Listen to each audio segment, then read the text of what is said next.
हर रविवार को घर को नमक के पानी से पहुंचे, हर हालत में। किससे? थोड़ा गुनगुना पानी लें, गुनगुना पानी में थोड़ा साबुत नमक डाल के मिला लें।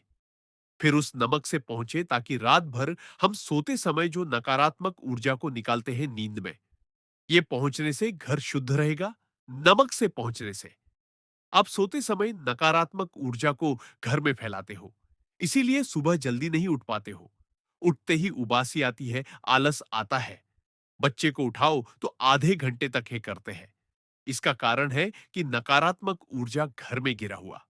या तो शाम में रोज धूप बत्ती ले घर में घुमाओ, या तो नमक के पानी से पहुंचो। घर शुद्ध होना जरूरी।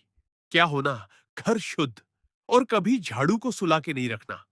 मैं लिख के दे सकता हूं कि जिस घर में झाड़ू सो रहा है, उस घर में या तो बीमारी आएगी, या झगड़ा आएगा, या उधारी आएगा।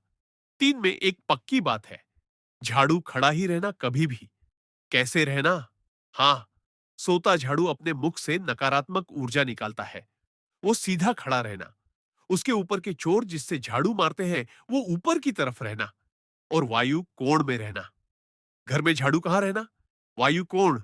वायु कोण कहाँ है? बोलो माता जी। वायु कोण कहाँ है? पश्चिम उत्तर का कोना, नॉर्थ वेस्ट।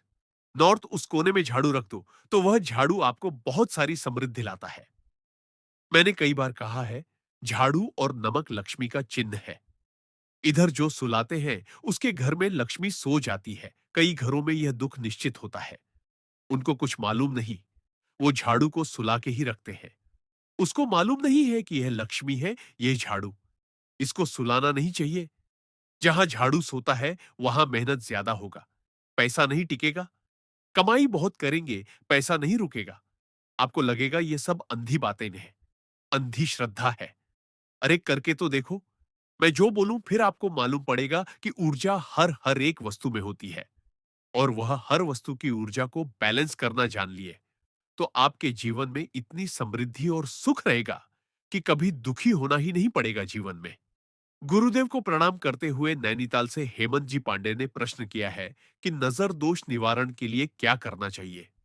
शायद उनको नजर बहुत लगता होगा, तभी ऐसे सवाल ये लोग करते हैं। उनको ऑपरेशन हुआ तो उन्होंने ऑपरेशन का सवाल कर दिया। सागरमल जी ने और इनको नजर लगता होगा, इतने हैं सुंदर तो नजर लग ही जाता है। अभी नजर किसे कहते हैं?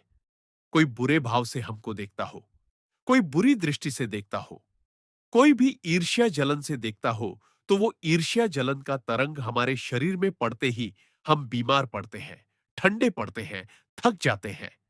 बीमारी आ जाती है, कष्ट हो जाता है, नुकसान होने लगता है। कई कई देखो, हमारे कृष्णगिरी में, बेंगलुरु के पास देवन अली करके एक स्थान में एक महाराज जी ने बहुत बड़ी 11 फुट की प्रतिमा बनाई। कितनी बड़ी प्रतिमा? 11 फुट। इतनी सुंदर प्रतिमा प्रतिष्ठा के पहले ही लोगों के दर्शन के लिए रख दी।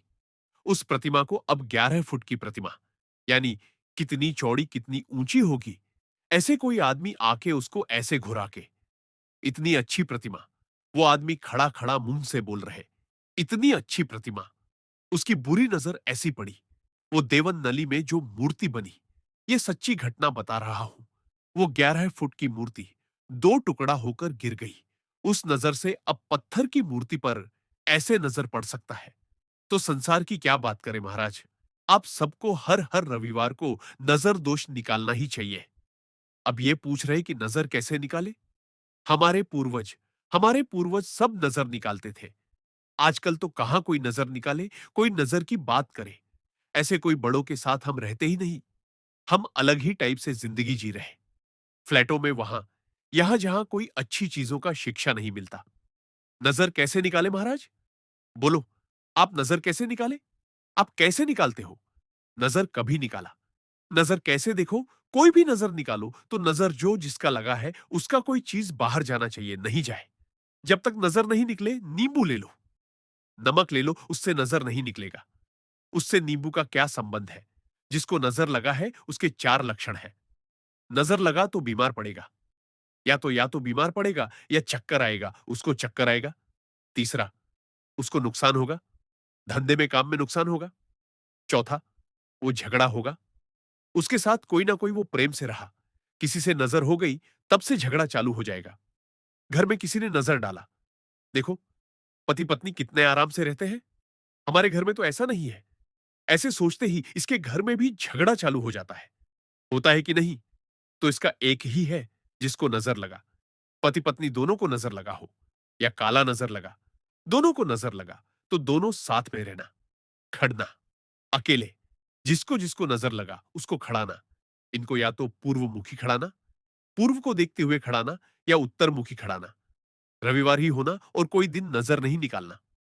कौन से वह रविवार? रविवार को संध्या काल में इनको खड़ाना, इनकी पैर की मट्टी लेना। थोड़ी सी क्या लेना, पैर की इसके बगैर नजर नहीं निकला। पैर की मट्टी लेना, सूखी साबुत लाल मिर्च, सूखा हुआ साबुत लाल मिर्च 5 लेना। कितना? 5 लालच 5 मिर्च लेना। थोड़ा साबुत नमक लेना। उसमें पैर की मिट्टी ले जीवनी, मुट्ठी में भर के इनके पैर से सिर तक घुमाना। ऐसे ऐसे नहीं घुमाना, ऐसे नहीं, उनके पैर से सिर तक। एक बार पैर से सिर तक, 2 बार पैर से सिर तक, 3 बार क्लॉकवाइज, फिर एंटी क्लॉकवाइज, 3 बार पैर से सिर तक, 3 बार पैर से सिर तक। पैर से चूल्हा आजकल जलता नहीं, पहले छूलने में डाल देते थे, इसको आजकल गैस एस्ट आ गया, तो चौराहे में डाल देना ले जाके। जैसे ही चौराहे में 10 लोगों के पैर पड़ेंगे, गाड़ियां जाएंगी आएगी, सब नजर चूर और बिल्कुल सब साफ सुथरा। क्या हो जाएगा? और आजकल नींबू ले नमक ले, ऐसे ही वारते हैं, इसलिए वो नजर जाता ही नहीं। इनकी पैर की मिट्टी थोड़ी तो भी लेना, उसको घुमा के फेंक दिया। मिट्टी के साथ साथ सभी नजर का दोष भी गायब। हाथों हाथ पर्चा अच्छा मिलता है। तो जल्दी से वीडियो को लाइक करके हमारे YouTube चैनल को सब्सक्राइब करें और कमेंट बॉक्स में जय लक्ष्मी माता जरूर लिखें। दोस्तों, यह तमाम जानकारी जनरुचि को ध्यान में रखकर दी जा रही है। ज्योतिष और धर्म के उपाय और सलाहों को अपनी आस्था और विश्वास पर आजमाएं। वीडियो का उद्देश्य मात्र आपको बेहतर सलाह देना है। इस संदर्भ में हम किसी प्रकार का कोई दावा नहीं करते हैं। दोस्तों, वीडियो अच्छी लगी हो तो लाइक और सब्सक्राइब जरूर करें। धन्यवाद।